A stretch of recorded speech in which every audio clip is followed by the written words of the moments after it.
नमस्कार मित्रों, ये कहानी भगवान गणेश और महर्षि वेदव्यास की है, जो महाभारत के रचयिता थे।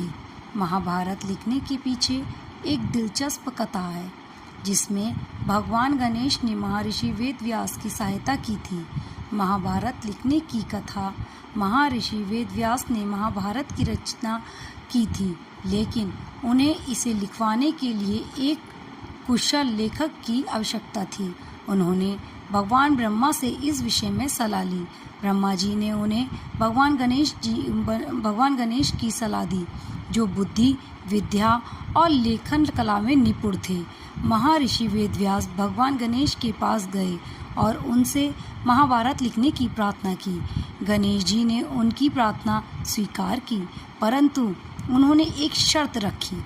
उन्होंने कहा कि वे लिखेंगे तभी जब व्यास जी बिना रुके कथा सुनाएंगे।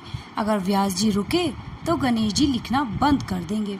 व्यास जी ने भी गणेश जी के सामने एक शर्त रखी कि गणेश जी को तभी लिखना होगा जब वे प्रत्येक श्लोक का अर्थ समझ लें।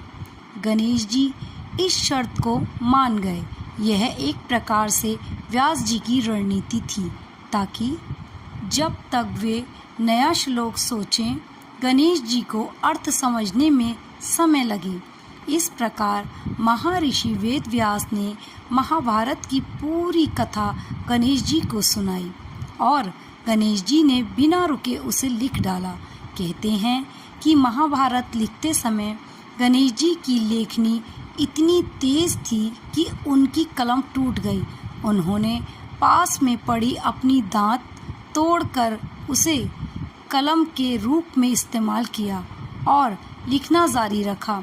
इसी कारण उन्हें एक दंत भी कहा जाता है।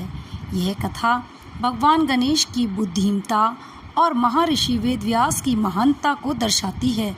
महाभारत आज भी संसार का सबसे बड़ा महाकाव्य माना जाता है और इसमें जीवन के हर पहलू की गहरी समझ दी गई है। जय गणेशाय नमः। धन्यवाद मित्रों।